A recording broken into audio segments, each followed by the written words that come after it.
saúde do homem, né? Aquela puxadinha de orelha nos homens, claro, bora. Né? Estamos no Novembro Azul, mas nosso público às vezes só lembra, né, da questão preventiva ao câncer de próstata. Verdade. Mas Novembro Azul quer falar sobre saúde do homem, né?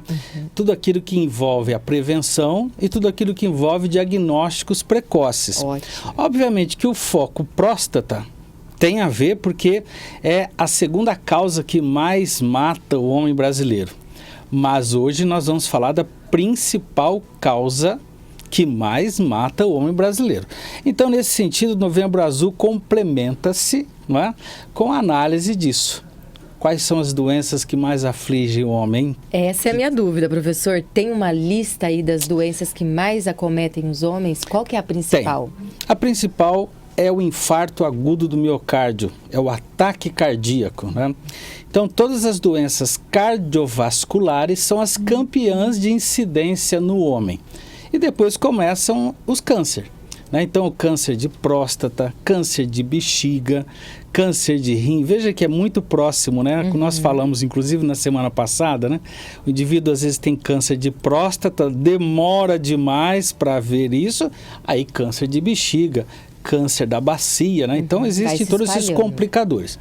Agora, câncer de pulmão também é um outro problema, né? Em função do tabagismo, que ainda é um péssimo hábito que acaba atingindo principalmente os homens. Então, o câncer de pulmão é outra doença muito clássica nos homens. Agora, a campeã mesmo é o infarto agudo do miocárdio, que vem associado a várias pequenas doenças que a gente chama de relacionadas, né?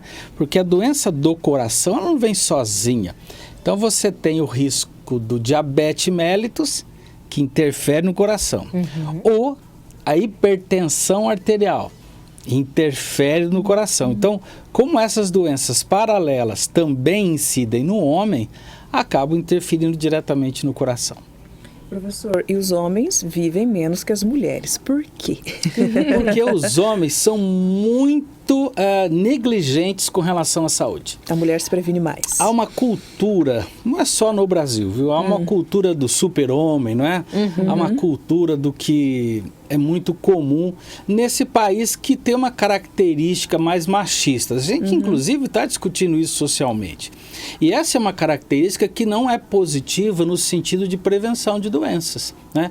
Então, a mulher tem uma cultura preventiva maior. Sim. Ela procura o ginecologista mais cedo em função do processo da gravidez. Ela se mantém com esse ginecologista, às vezes, ao longo de muito tempo. Esse ginecologista se torna um referencial para a vida dela, inclusive para a saúde geral. Agora, o homem não. O homem não tem essa cultura e ele acaba procurando alguma avaliação quando ele tem um problema.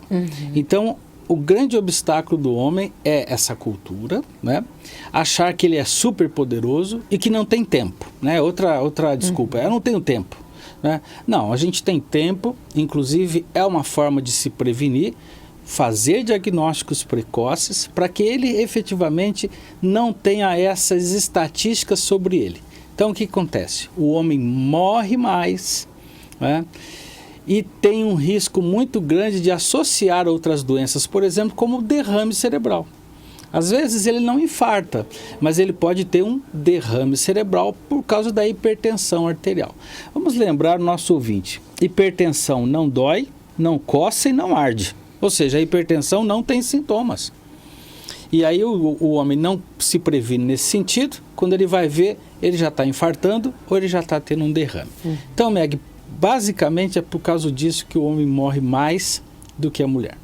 Professor trouxe um coração enorme, gigantesco aí para mostrar para a gente. Professor, sobre exames preventivos, o que a gente precisa fazer? Tem exame do coração que precisa fazer? Ótimo. Quando a gente fala na mulher, a gente sabe que o ginecologista passa aquela série de exames. E para o homem? É a mesma coisa, entendeu? O que é importante é que ele vá ao médico. Porque chegando no médico, o médico vai entender a história dele, Quais são os fatores de risco que estão associados a esse homem, próximo desse homem? Ele é ativo fisicamente ou ele é sedentário? Ele tem uma estrutura corporal, pelo menos assim, dentro do aceitável, ou ele está com sobrepeso, ou ele já está obeso? Né? Como é que estão os outros índices hormonais e os índices metabólicos? Né? Por exemplo, níveis de açúcar no sangue, níveis de colesterol. Então, o homem deveria fazer todo tipo de exame da mesma forma que a mulher. Por que eu trouxe esse coração? Porque o grande problema do homem é o infarto agudo do miocárdio. Então, tudo isso que eu contei para você está diretamente relacionado às doenças do coração. E esse é um problema. Olha, a Júlia vai nos mostrar agora um pouquinho mais próximo o coração. Eu queria que o nosso público entendesse uma coisa. O coração é uma estrutura muscular. Ele é músculo, né? E ele bombeia o sangue, ele trabalha 24 horas por dia. Como ele é um músculo, ele precisa de sangue, ele precisa de sangue. Então eu vou mostrar aqui, ó, a parte interna, que é o músculo do coração, que é chamado de miocárdio. Ah, o tal do miocárdio é o músculo, exatamente, então. É esse músculo aqui. Então ele é grosso, ele é forte, não é? Só que ele precisa de sangue. E aonde vem o sangue para o miocárdio? São as artérias. Eu vou mostrar aqui, ó, todas essas artérias vermelhas aqui, ó, que a gente está vendo, né? São as artérias coronárias, ó lá, ó, todas elas, ó. Então são artérias o quê? Que vão fazer a irrigação do coração. Quando tem algum problema? Quando elas têm alguma obstrução, elas não nutrem o coração. Aí o músculo fica fraquinho. Não, o pior, né? Ele não tem sangue, ele infarta. Ou seja, quando o músculo cardíaco, por algum motivo, tem uma obstrução das coronárias, há a falta de sangue e de oxigênio para o músculo cardíaco. E aí o músculo cardíaco, ele infarta. Ele tem uma estenose de sangue e não tem outra forma uma forma de irrigar, né, paralelamente. Por isso que o ataque cardíaco, ele é realmente muito agressivo e pode gerar o óbito. Então nós sabemos que a irrigação do coração, ela é prejudicada por causa desses fatores de risco que gera a obstrução da artéria coronária. Então, se a coronária não irriga o meu coração, eu vou começar a sentir dores, eu vou começar a sentir cansaço. Eu tenho já alguns sinais e sintomas que eu já precisaria ficar esperto. Mas às vezes eu vou prolongando. Ah, não, isso não é nada, esse cansaço não é nada, essa falta de fôlego não é nada. Mas depois eu posso ter um evento pior, que é o infarto definitivo. E aí, assim, é muito grande a chance do óbito após esse evento, né? Por isso que é chamado ataque cardíaco. Tecnicamente, o infarto agudo do miocárdio. O coração precisa ser muito bem cuidado, né? Porque senão não há como repor ele, a não ser trocá-lo, né? É necessário às vezes trocá-lo, mas isso é muito, muito complexo. Professor, então, quais as dicas, né, de prevenção para os homens terem uma saúde melhor? A primeira coisa, check-up anual. Então, avaliação do sangue, avaliação da glicemia, se tem infecção, se não tem infecção. Fazer o eletrocardiograma é fundamental. Fazer o teste de esteira, ver os níveis de colesterol, níveis de triglicerídeo e níveis de açúcar no sangue. Como é que estão isso? A partir do momento que eu entendo quais são os níveis adequados, né? Eu vou para o que é mais importante do aspecto preventivo. Cuidar agora de eliminar esses fatores de risco. Então, atividade física fundamental. É o principal remédio, Flávia. O principal remédio, Meg, é a atividade física regular. Qualquer delas, não é?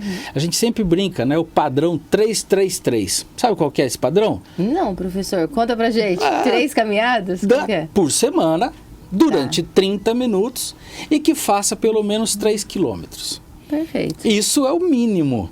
Tá certo? Agora, eu posso acrescentar esportes, eu posso acrescentar outras atividades. Segunda atividade é alimentação saudável, à base de frutas, legumes e verduras, mas também associado a carnes magras. Mas lembra da cultura do homem, o que é? Carnes gordas. Então, a gente tem que mudar um pouco esse hábito. Não precisa todo dia você comer carne, e principalmente deixa só pro carnes... fim de semana. Claro, não é? E o terceiro ponto, eu acho mais... que é, na verdade, a principal fator de risco do infarto. é o estresse. O estresse, ele é um grande vilão brasileiro. Nós, brasileiros, sempre estamos na corda bamba, né? Por trabalho, por dedicação à família, dedicação a várias situações, as questões econômicas, né? Agora as questões políticas. Tivemos a pandemia, 2 anos, inclusive na pandemia, aumentamos em 40% o índice de óbito por infarto. Nós estamos agora, pelo cardiômetro, com 360 mil óbitos. Nós estamos em novembro. Então ainda tem mais um golinho até o final de dezembro. É possível, porque morre no Brasil, por dia, 1.100 brasileiros. É muita coisa. É muita coisa. Então teria que causar um impacto importante. Então esse tripé, atividade física regular, alimentação saudável e controle do estresse. Se o indivíduo fizer isso, ele já tem 90% de chance de não ter problemas cardíacos, nem vasculares e nem cérebrovasculares.